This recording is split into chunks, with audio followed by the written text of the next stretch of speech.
Now, the greatest radio shows of all time.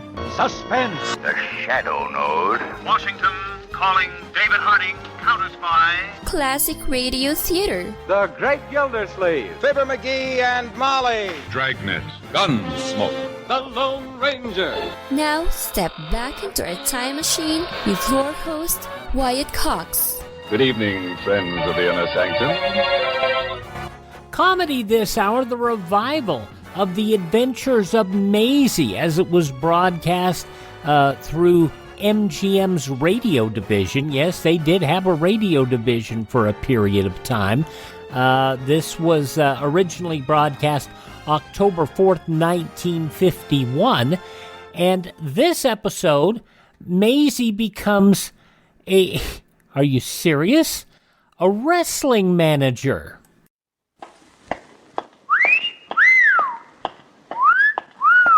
Hiya, babe. Say, how about a... Ouch. Does that answer your question, buddy? The Adventures of Maisie, starring Ann-Sothern.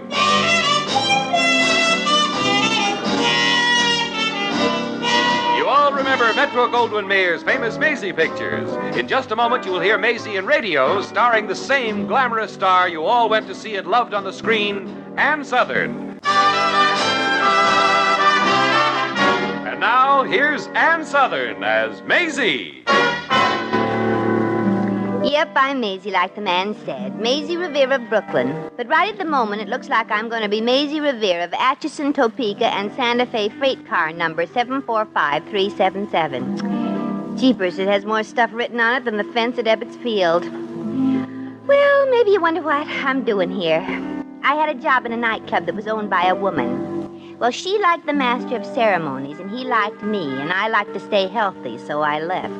Especially after I got an anonymous note on her stationery that said, "Flowers don't care who they lie on." Well, I can take a hint. So I hiked out to the freight yards and, well, here's a car that looks nice and empty. Slide the old suitcase in, get in myself. This ought to get me into the city by tomorrow morning. Tomorrow afternoon, I should judge. Okay, maybe it'll be after... Hey, who said that? That was me, the empty boxcar. Oh, boy, that was pretty funny, huh? Not very. Hey, are you trying to insult me? Yeah, but I'm not making much headway. Well, I guess you're just sore because I sort of scared you when you thought this boxcar was empty, huh? No, not really. Well, I'll get going and find another car. No, that's all. You can stay here. I'm a gentleman. Well, that's nice, because I'm a lady. Yeah, I could tell that you was. Uh-huh. At least I knew that you wasn't a gentleman. Thanks, I suppose. Well, I guess we're about ready to take off. You see, it happens that not only am I a gentleman, I am also a poet. A poet? Mm-hmm. Well, maybe I'd better find another car after all. Well, I'm pretty good, too. You see, I'm a sort of between Edgar A. Guest and T.S. Eliot. So am I, and I don't write poetry. Did you ever have anything published? Oh, certainly, yeah. Sure. Apparently, you aren't a regular reader of the Hobo News. Oh, well, no, I move around too much. All right, you boes, get out of this car before I shake you out. Uh-oh, the yard dick. Well, look what we got here. Well, girlie, I'm going to arrest you. I'm going to have you tossed in a jug. Oh, stop being such a big man. If you want me to get out of the car, I'll go, and that's all. I'm going to throw you in jail, girlie. Unless... Now, mind your business. Oh, you want to get tough with me, huh? I'll rough you up a little and... Oh, no, you won't. Hey, look out, you. I got a club. You had a club. Give me that. No. Ow. Come, poet. Now I'm just going to flop you down nice and solid. No, don't. Help. No. Hey, that was wonderful. Quick, the train's moving. Here, I'll lift you on. There. Gee, you're strong. Yeah, I'm real strong, but I'm especially good as a poet. Oh, I sure appreciated your brushing off that switchyard, sweetheart. Especially after the way I was sort of kidding you. Oh, well, that was indeed a pleasure. Allow me to introduce myself. My name is Henry Glendenning Diller. Oh, well, my name's Maisie Revere. But say, I think I know who you are. didn't you used to do a wrestle anybody in the crowd act with the little carnival once? Yeah, I did. That was an unhappy chapter of my life. Oh, yeah, I remember now. You got fired because you were too embarrassed when you took your T-shirt off. Yeah. I haven't had a good paying job since I was hired to play football at college. Oh. Henry, you know something? What? You need an agent. Somebody who can sell you to a big wrestling promoter in the city. Yeah? Say, I wonder if I could do it. I'll bet I could. Oh, no, gee, don't bother about me. Oh, well, you didn't have to bother about me when that yard dick was getting fresh, but you did. And I appreciate it. Well, hey, that's swell. But would you do me one other little favor? It all depends. Some men have funny ideas about what's a little favor. Would you listen to some of my poetry? Oh, okay. Oh, boy, all right, okay. This here poem, this is called Night. Night by Henry Glendenning Diller. I think that I shall never write a poem lovely as the night. This is more of a favor than I realized. The night upon whose diamond-sprinkled chest the moon lies down and makes her nest.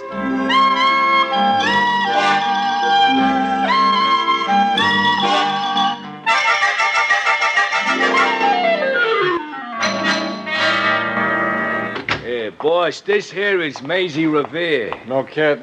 I'm glad to meet you, Harry. You should be. Cigar me, Jake. Right, boss. Match me, Jake. Right, boss. Hey, what about me? Give her a cigar, too, Jake. Hey, right, boss. Oh, get that El Ropo away from me. Listen, Harry, are you looking for a sensational new wrestler, or are you as big a jerk as I heard you were? Well, Maisie, I can see you're sensational, but how good a wrestler are you? Well, you know I'm not talking about myself. But I could flip Jake off his feet in 2 seconds. Toss her around, Jake. Hey, okay, boss. Hey, Ooh. Are you next, Harry? Get up and match me, Jake. My cigar went out. I've got news for you. Jake's out, too. Jake. Yeah, boss. Toss her out in the street. Oh, no, boss, I quit. Oh, well, maybe you'd like to try sidewalking me yourself, huh? No, but I got somebody who can't toss you out. Sit down, Harry. Jake, re-cigar him. Okay, Maisie.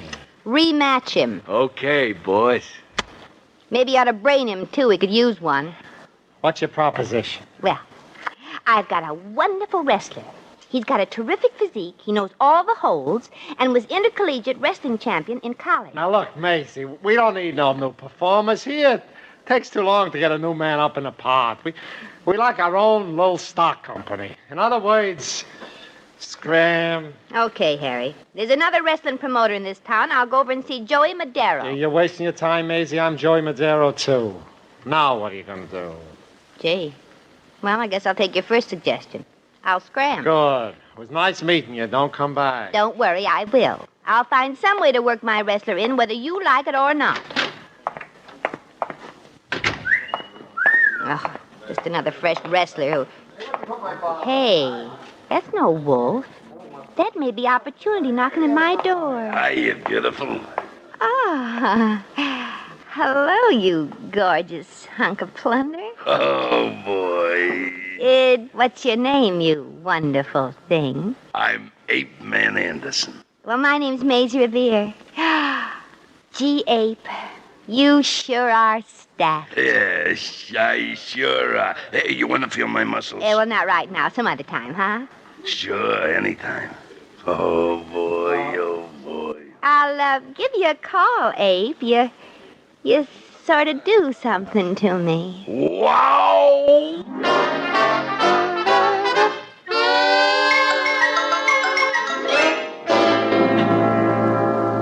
Come on now, Henry. I want to hear real agony. Put everything you got into it. Well, that's better, but it's too realistic. Can't you overdo it a little bit? Try again. All right, but would you mind bending my arm? That'll help. Okay, Henry. You ready? Yeah. Here we go. Now, we're making great progress with you, Henry. Oh, and that reminds me. We're going to change your name, too. Yeah. You're going to be known as Killer Diller, the murderous poet. That's great. What do I do next? Well, you got to learn how to argue with the referee, how to be knocked out, and how to annoy the crowd and make them hate you. But, well, maybe the poems will help do that. That's swell. But how am I going to get a chance to wrestle? Oh, well, just leave that to me. This coming Friday night, Ape Man Anderson will be missing.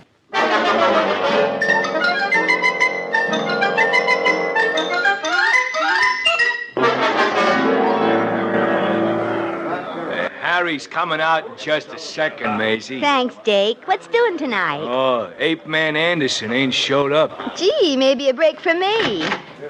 Well, hello, Harry. I hear Ape Man Anderson is still swinging in the trees somewhere. Cigarette me, Jake. I'm too nervous to be cigar. Right, boss. You still trying to sell me a grunt and groaner? Well, you won't regret it, Harry. Would you like to look at him? Hey, Killer. Yeah. Harry, this is Killer Diller, the murderous poet. I'm glad to know you, Harry. Most people are. Okay, Killer, you look all right to me. You lose tonight. Well, now that means you play the part of the losing wrestler, Henry. Oh, yeah, sure. Well, what about the poem? Poem? Oh, well, there's one condition, Harry. The killer insists on reading a short poem to the crowd before the match. Well, the only reason he's wrestling is to get his poems before the public. That's out. Well, okay, Harry. Come on, Killer. Okay. No, wait a minute. I'll even try it. Go in there and change, Killer. Okay. Oh, gee, at last I get to read a poem to a crowd. Oh. Yeah. Cigar me, Jake. I'm calm again. Right, boss. Maisie, you know, you're awful pushy. I hope I don't find out that you had nothing to do with the ape man being missing. Oh, what made you think of a silly thing like that? Imagine. Well, what could I do? That's the silliest thing I ever heard. I got you a little worried. Your hands are shaking. Who, me? I'm just worried about Killer Diller. What about him? Afraid he'll get hurt? Yeah. After he reads his poem, I'm afraid the crowd will kill him before the other wrestler gets a chance.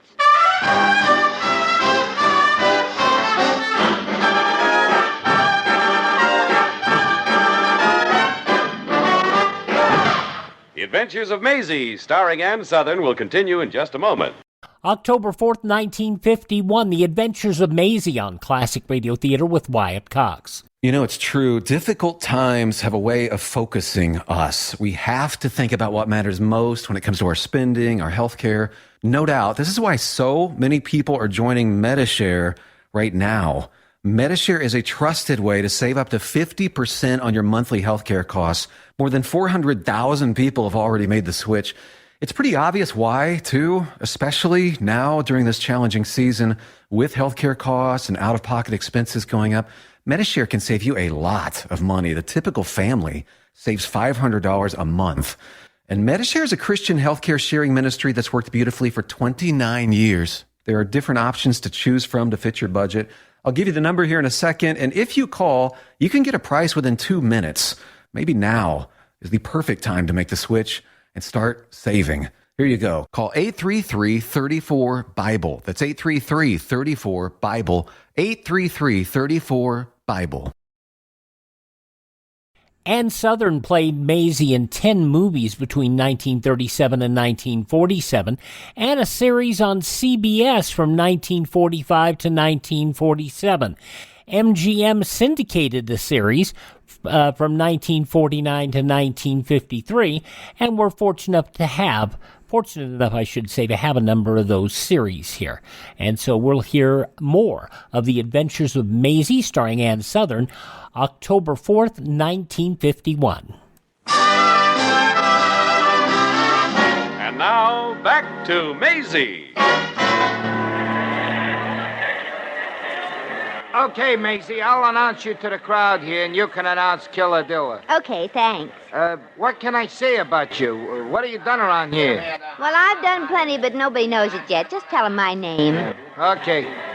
Hey, Jake. Yeah? Bell me. Okay.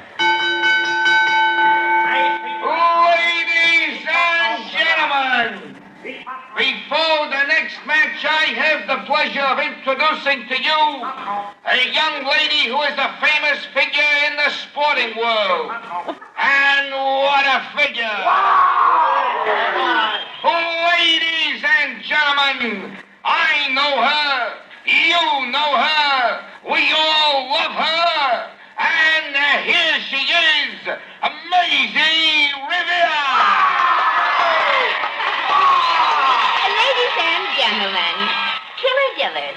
murderous poet is only wrestling to call the attention of the public to his poems. He hopes to win your applause as a wrestler, but he especially hopes you will like his poems.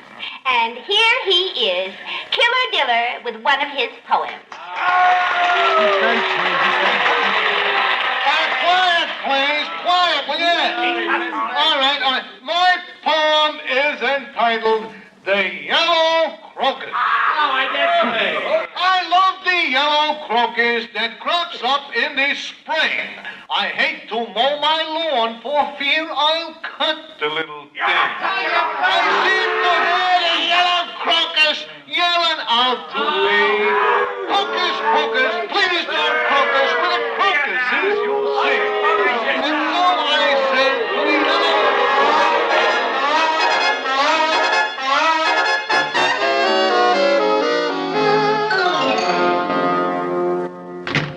Well, I'm all dressed and ready to go, Maisie. Oh, swell. And congratulations, Henry. You were sensational. The crowd was crazy about you. You're crazy about me? They did nothing but boo me. I know, but they hated you better than anybody. That's what you want. You hear the way they booed my poetry?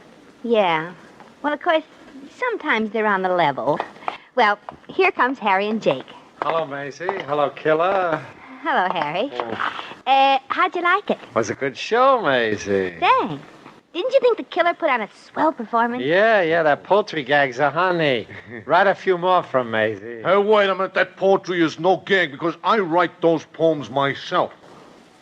And you admit it? What's wrong with them? Nothing. They're peachy. Just write some more. Okay. All right, but do I have to lose the next time? If you read them poems, you gotta lose, yeah. Oh, gee, Well, it's only justice, Killer. The crowd would insist. Oh, Harry, there's a little matter of money. Oh, yeah. Jake, $10, 10 times. Right, boss. Oh, thanks, Harry. When does the Killer wrestle again? I'll make a place for him tomorrow night. Oh, and I got another idea, Harry. Why don't you let me broadcast the match? I've been in show business. Yeah, but this here's wrestler. Well, quit kidding yourself. This is show business. A girl sportscaster might be an idea, you know. What about the wrestling holds? Well, I'll make 'em up. Okay, Maisie. See you early tomorrow. I'll tell you who wins and loses, how it's been rehearsed, and you can sound like you know something about wrestling. Right, thanks. Well, come on, Killer, let's go. Yeah, okay. Goodbye, folks. See, I got an elegant poem to read tomorrow. You ain't seen Ape Man Anderson, have you, Maisie? Oh, no, I haven't, Harry. Come on, Killer, let's get out of this door. So there ya. Oh, Ape. Well, gee, I'm glad to see you. Ape Man Anderson, meet Killer Diller. Hello. Hello, sucker. Oh, yeah, we'll laugh this off, fathead. Hey, that hide. Okay, you asked for it. All right. Boys, stop. You're assassinating each other. Cut it out, stop. Stop before I beat you both up. Stop. Now, excuse us a second, Killer. I want to talk to Ape a minute alone. Well, okay, you can talk to him alone, but I gotta be with you. No, you stay right here. Come on, Apey boy. Doggone you, Maisie. I waited for you, and then I couldn't get back here in time. Oh, well, now, Apey, please don't get mad. All I did was double-cross you a little bit, darling. I'm gonna tell that Harry... Darling. Oh, Ape. Any girl in her right mind would be crazy about a magnificent mass of muscle like you. And what a mass you are. You're just saying that because you're afraid Harry'll have you bumped off if he finds out what you done. Oh, well, you wouldn't do that, would you, Ape? I don't know. I done some awful stupid things. And who is this other guy? Oh, well, he's a wrestler I'm trying to help get a start in the business. Well, I don't like him. He's a bigger jerk than I am. Oh, no, he isn't, Ape. Nobody is. You're the top. Oh, thanks, beautiful. But if you don't give me a date, I'm gonna tell Harry on you. Well, I'll give you a date. And what's more, I'm going to broadcast the matches tomorrow, and I'll give you especially good treatment. Okay. And when we have our date, I want specially good treatment, too. Oh, boy. See you tomorrow, Maisie. Yeah. Bye. Jeepers. I'm getting trapped. He didn't get fresh with you, did he? No, but he's got plans. Just wait till I wrestle him. I'll ruin him. I won't lose to him no matter what anybody tells me. Now, look, Henry, just keep calm. Don't do anything you're not supposed to do until I get you fixed up in the wrestling business like I promised I would. Well, okay, Maisie. But as soon as I get fixed up, do you know what I'm going to do? What? I'm going to ask you to marry me. Oh.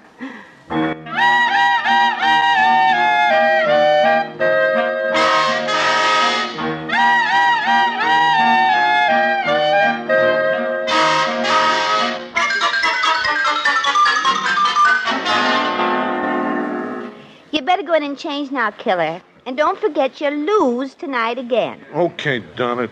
You're matched with Heebie-Jeebie, the Jersey bouncer. Yeah, I know. Oh, yeah, that's right. You met him at rehearsal this morning. Oh, gosh, I hate to have a guy kicking my brains out in front of the girl that I love. Henry, I told you to forget about that. And see that you don't tell Heebie-Jeebie to throw you into my lap again, either. That was fun. Well, not for me. Well, gee, Maisie, you go out with Ape Man Anderson. Why don't you go out with me? Well, I have to go out with him, or he'll tell Harry how I tricked him away so he couldn't show up that night you got your start. If Harry knew I'd suddenly disappear and he'd take you over as his wrestler. Oh, boy, someday I'm going to wrestle that Ape Man Anderson. It'll be just too bad for him. Ooh, Sheldon Leonard is the Killer. The Adventures of Maisie, October 4th, 1951 on Classic Radio Theater with Wyatt Cox. The conclusion next.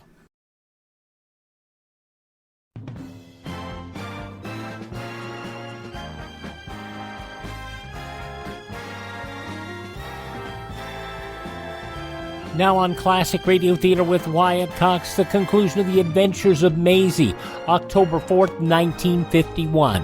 Well, run along now and change. Okay. Jeepers, what a mess. Maisie, the Killer knows he's supposed to lose again, don't he? Oh, yeah, Harry, he does. Oh, good.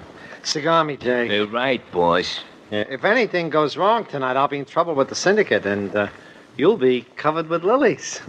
They're clear? Mm-hmm. Very clear. Yeah, well, I'm making a change in the lineup, too. Tonight, Killer Diller's going to wrestle Ape Man Anderson. Oh, no. Ape Man Anderson's been pestering me for 2 weeks. Oh, but they'll kill each other. You wouldn't want him to do that without advance billing, would you? I'm putting on a show for the syndicate tonight, so it's okay. Jay? Yeah, boss? Watch Maisie tonight. Wrist watcher or pocket watcher? Keep an eye on her. Oh. Don't let her talk to either of the wrestlers. No. And if anything goes wrong, bring it to me right away. Dead or alive.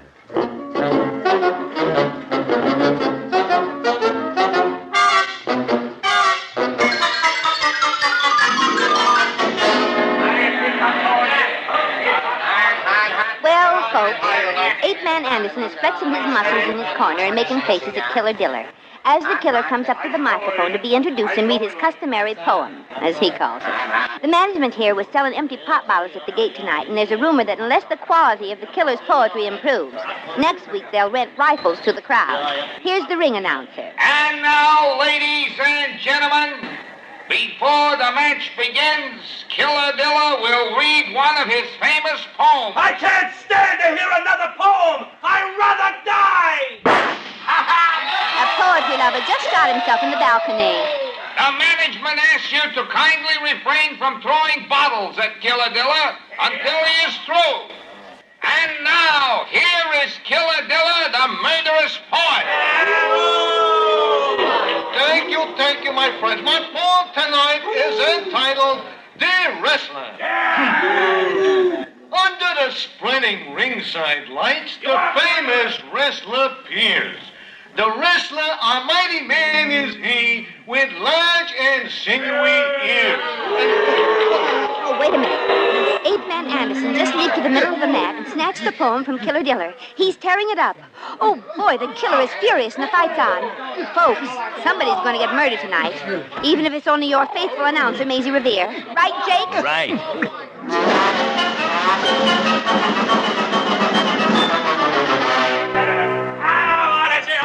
Oh, what a battle this has been, folks. It's been pure savagery. And now Ape Man Anderson has a double reverse headlock on Killer Diller, and he slams his head on the ring post. And now the Killer has slipped out of the hold, and he's lifted Ape Man over his head, and down he comes. Oh, did you hear that? But 8-man's up again. He tries a flying backward double camel kick, and he misses Killer and kicks the referee. And that'll be the third referee they've used up in this match. Oh, this is brutal.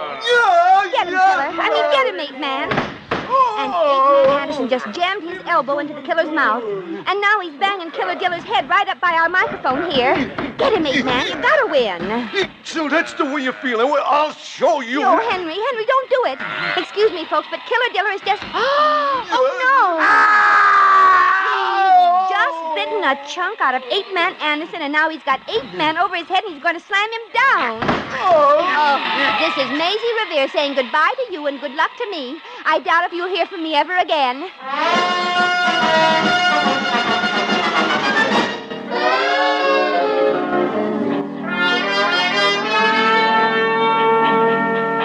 Well, this looks like a nice, clean boxcar. Might as well get comfy. Maisie. Holy Pete. Harry, is that you? Yeah, the syndicate is out gunning for me. I'm leaving town forever. Oh, gee, that's too bad. Well, the train's moving now. Hey, here comes somebody else. Well, give him a hand up. Hey, buddy, grab. I'll hand you. Okay, I can make it. Thanks. Holy smoke. It's Killer Diller. Harry, Maisie. Oh, gee, this is fate. I wrote a poem about fate once. It goes like... No. I'm not going through this all over again.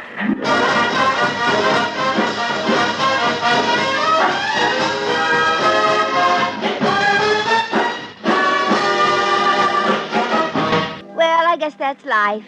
And Henry decided to write a poem about it. That was all right with me, except he wrote it out loud.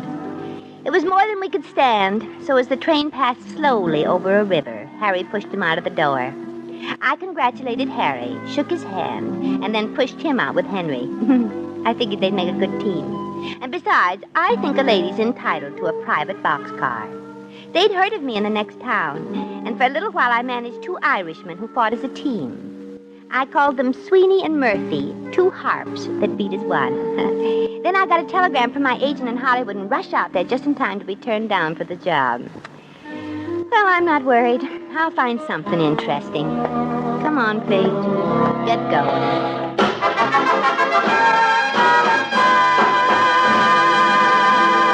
You've just heard The Adventures of Maisie, starring Ann-Sothern. Maisie was written by John L. Green. Original music was composed and conducted by Harry Zimmerman. Supporting cast included Sheldon Leonard, Marvin Miller, Peter Leeds, Hans Conried, and Ted DeCorsia. John Heaston speaking. October 4th, 1951, The Adventures of Maisie on Classic Radio Theater with Wyatt Cox. Now on Classic Radio Theater with Wyatt Cox, an episode of the soap opera Claudia. This episode originally broadcast October 4th, 1948. And now, Claudia. David, how did it happen? What did Dr. Barry say? Well, When I was here at the hospital this morning, you didn't know a thing about it. And then all of a sudden, you called me up. Hey, wait a minute. One question at a time, You called me up and please. told me to bring the chariot to you. David, tell me how did it happen. You're coming home from the hospital. Simple as pie. You didn't threaten Dr. Barry, did you? Didn't lift a finger. Then how did it happen? It seems to me that you've asked me that question already. Well, you haven't answered it already. Oh, I can't tell you how excited I am. You're coming home. How did it happen? Now, there you go again. Oh, I won't ask you anymore, but come on, tell me how did it happen. Well, Dr. Barry walked in and he looked at me and he said, young man, how are you feeling today? Yes? I looked at him and I said, feeling chipper, Dr. Barry, feeling chipper. Well, are you? What? Feeling chipper. You think I'd lie to the good doctor? Yes, I think you would. Wouldn't you? Now, wait a minute. Do you or don't you want to know how it happened? Oh, go on. I didn't say a word. And as I said before, I said, feeling chipper, doctor. Mm-hmm. He says, any pains, any headaches, any discomfort? And I said, not a one. He said, well, in that case, son, I don't see as to why you can't take yourself home. Call your wife. Tell her to fetch you. As far as I'm concerned, you are discharged. It was as simple as all that? Mm-hmm. Simple as all that. Now, David, what else did he say? Now, wait a minute. I'm ready to go. Are you ready? Did you pay the cashier downstairs? I certainly did. I've never before been so happy to part with your money. It was like paying bail. That's a nice way of putting it. To think that tonight you'll be home. Oh, darling, I've missed you so. Now, come on. Get me out of here. Stop talking. My bag is downstairs. Don't you think we ought to call for a wheelchair or something? No. Get an orderly to push you out of the hospital. When I leave this hospital, I leave it under my own power, thank you. You too good for a wheelchair? Much. Conceited. Besides, I've been walking for years. Nothing has ever happened to my walking. Well, you never walked around with a concussion and a broken collarbone before, either. Quit reminding me. Besides, I'm not going to have them all my life. You're going to have them another couple of days. David, please be a mere human and call an orderly. No. There's not a chance to make you change your mind? Not one chance. What did Dr. Barry say about it? He didn't. Look me in the eye and tell me he didn't. Now, come on. Either we go home or I stay here for good. All right. I give up. I don't understand why you have to make it so hard for me. Why won't you just let me take care of you gracefully? Because I've had enough being taken care of gracefully to do me for the rest of my life. David, are we arguing? Bet your life we're arguing. Then all right, walk. But for heaven's sake, take my arm like a gentleman and walk slowly. Say, how old do you think I am? Well, old enough to know better. How do your legs feel? Well, you look down and tell me how many there are kicking around. Just the usual, too. It's strange. I could have sworn I had 4.5, all different lengths. Well, all right, here we go. You know, sometimes I think you're more trouble than you're worth. If I didn't love you so much, I wouldn't bother with you for 2 minutes. That's a nice sentiment. Thank goodness your room is right next to the elevator. Just a few steps anyway. Here, I'll ring for it, darling. I could walk a mile. Honestly, you dope. Don't you realize you don't have to pretend to me? I was in a hospital not so long ago, remember? I know what it's like to get up after being in bed a while. You've been in bed 10 days, and I was in bed only 3 when I got up. But you had a baby, and you're only a woman. All the more reason. David, guess what? I guess what? What? The car is downstairs. No. It's all repaired and fixed just in time to bring you home. Yeah? It's the age of mechanical wonders. What do you mean? The car was banged up 20 times worse than I was. Fenders were torn up, the top was knocked in, the radiator smashed. My top was just knocked in. I thought it would take months to get it fixed, and here it gets patched up quickly as I did, quicker even. It's running around just as if nothing had happened to it. What's good enough for my car should be good enough for me. That's what you think. Where's that elevator? David, aren't you going to say goodbye to the lady next door? I am not.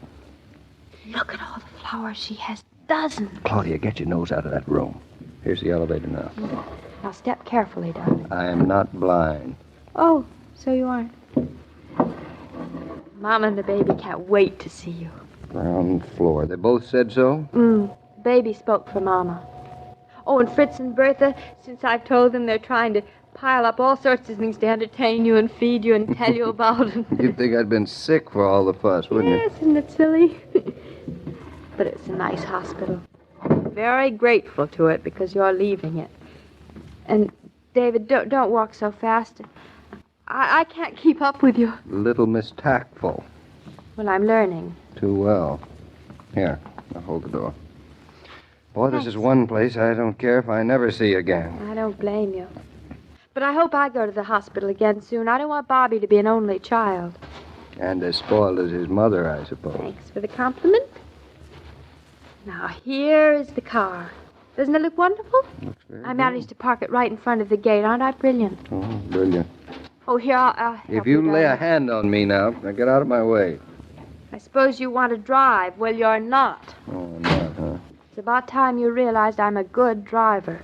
Yes, I suppose it is. I suppose when a man's had an accident in a car, he loses his right to criticize his wife's driving. huh? Heaven's sakes, David, everybody, including you, knows that accident wasn't your fault. Yeah, sure, I know. David, do you realize just a few more minutes and we'll be home? Just wait till you see the progress we made on the barn. I can't How wait. beautiful the farm looks with the leaves starting to turn. And how big Bobby's gotten in just these 10 days.